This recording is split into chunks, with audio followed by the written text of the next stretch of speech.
नमस्कार। अगर आप नए हैं मेरे चैनल पे तो प्लीज़ सब्सक्राइब और बेल आइकन को दबा दीजिएगा। ನೀವು ನನ್ನ ಚಾನಲ್ಗೆ ಹೊಸಬರಾಗಿದ್ದರೆ ದಯವಿಟ್ಟು ಸಬ್ಸ್ಕ್ರೈಬ್ ಆಗೋ ಬೆಲ್ ಐಕನ್ ಅನ್ನು ಒತ್ಕೊಂಬಿಡಿ। एक मिक्सिंग बाउल में 3 टेबलस्पून कंडेंस मिल्क, उसमें 3/4 कप मक्खन लेंगे जो कि रूम टेम्परेचर पे है, और 1 टीस्पून वनीला एसेंस डालेंगे और इसको मिला लेंगे। ಒಂದು ಮಿಕ್ಸಿಂಗ್ ಬೌಲ್ಗೆ 3 ಟೇಬಲ್ ಸ್ಪೂನಷ್ಟು ಕಂಡೆನ್ಸ್ ಮಿಲ್ಕನ್ನು ತಗೊಳ್ಳಿ, 3/4 ಕಪ್ನಷ್ಟು ರೂಮ್ ಟೆಂಪ್ರೇಚರಲ್ಲಿರುವಂಥ ಬೆಣ್ಣೆನ ಹಾಕಿ 1 ಟೀಸ್ಪೂನ್ ವೆನಿಲಾ ಎಸೆನ್ಸ್ನ ಹಾಕ್ಬಿಟ್ಟು ಮಿಕ್ಸ್ ಮಾಡ್ಕೊಳ್ಳಿ।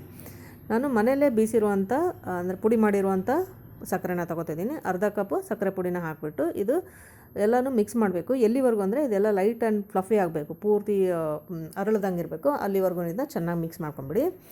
अभी हमने घर में पिसे हुई ही चीनी का पाउडर ले रहे हैं, आधा कप चीनी का पाउडर डालेंगे और इसको तब तक बीट करेंगे जब तक कि ये लाइट और फ्लफ़ी बन जाए। देखिए इस तरह से बनना चाहिए, ಈ ರೀತಿ ಆಗಬೇಕದು। ಇದಾದಮೇಲೆ ಇದಕ್ಕೆ 1/4 ಕಪ್ನಷ್ಟು ಗೋಧಿ ಹಿಟ್ಟನ್ನು ಹಾಕ್ತಾಯಿದ್ದೀನಿ। अभी हम यहाँ पे 1 और 1/4 कप गेहूं का आटा ले रहे हैं, क्योंकि मैं अपनी मम्मी के लिए बना रही हूँ तो मैं गेहूं का आटा यूज़ कर रही हूँ, क्योंकि उनको मैदा पसंद नहीं है। और 1/3 कप हम कस्टर्ड पाउडर ले रहे हैं जो कि वेनिला फ्लेवर का है, और 2 टेबलस्पून दूध का पाउडर डालना है। 1/3 कप ವೆನಿಲಾ ಕಸ್ಟರ್ಡ್ ಪೌಡ್ರನ್ನ ಹಾಕಿದ್ದೀನಿ, ಮತ್ತು 2 ಟೇಬಲ್ ಸ್ಪೂನು ಹಾಲಿನ ಪೌಡ್ರು, ಮತ್ತು ಒಂದು 1/4 चमचदಷ್ಟು ಉಪ್ಪನ್ನು ಹಾಕಿದ್ದೀನಿ। 1/4 टीस्पून हमने नमक डाल दिया है। अभी इन सबको हमने छान लिया है। इसमें ಇದನ್ನೆಲ್ಲನೂ ಸೋಸ್ಕೊಂಬಿಡಿ ಬೆಣ್ಣೆದು ಮಿಕ್ಸ್ಚರ್ಗೆ। ಆಮೇಲೆ ಬೆರಳುಗಳನ್ನ ಉಪಯೋಗಿಸ್ಕೊಂಡು ನಿಧಾನಕ್ಕೆ ಇದನ್ನ ಕಲಿಸ್ಕೋಬೇಕು, ಗಟ್ಟಿಯಾಗಿ ಕಲ್ಸೋಕ್ಕೆ ಹೋಗಬೇಡಿ।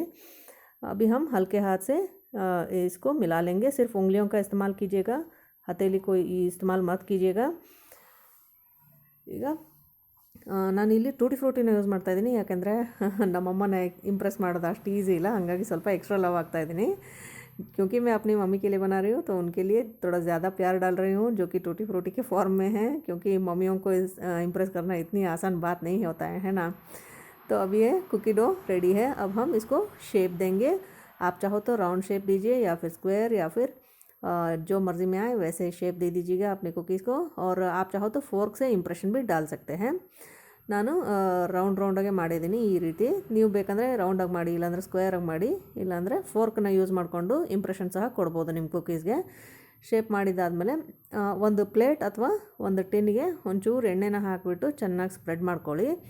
अभी हम एक प्लेट लेंगे या फिर एक टिन लेंगे और उसमें थोड़ा सा तेल डाल के इसको अच्छे से ग्रीस कर लेंगे, और फिर हम कुकीज़ को इस ट्रे में रख देंगे। ಈ ಟ್ರೇನಲ್ಲಿ ನಾನು ಈ ರೀತಿ ಕುಕ್ಕೀಸ್ನ ಇಡ್ತಾ ಇದ್ದೀನಿ। ಒಂದು ಕಡಾಯಿನಲ್ಲಿ ಒಂದು ರಿಂಗನ್ನು ಇಟ್ಬಿಟ್ಟು ಅದನ್ನ 10 ನಿಮಿಷದವರೆಗೂ मध्यम ऊरिನಲ್ಲಿ ಬಿಸಿ ಮಾಡಿಬಿಡಿ। ಈ कढ़ाई में हम एक रिंग रखेंगे और उसको ढक के 10 मिनट तक मध्यम आंच पे इसको गर्म कर लेंगे। और फिर ये जो ट्रे हमने जिसमें कुकीज़ रखे थे उस ट्रे को इसके अंदर रखेंगे, और फिर इसको ढक के हमें 20 मिनट तक पूरा धीमी आंच पे इसको बेक करना है।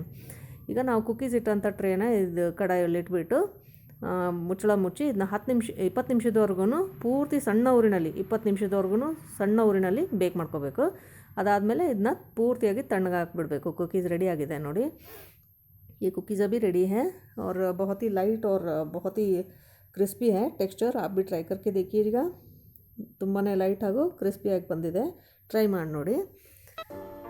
ವಿಡಿಯೋ ನೋಡೋದಕ್ಕೆ ತುಂಬಾ ಧನ್ಯವಾದಗಳು। नमस्कार। वीडियो देखने के लिए बहुत बहुत धन्यवाद। नमस्कार।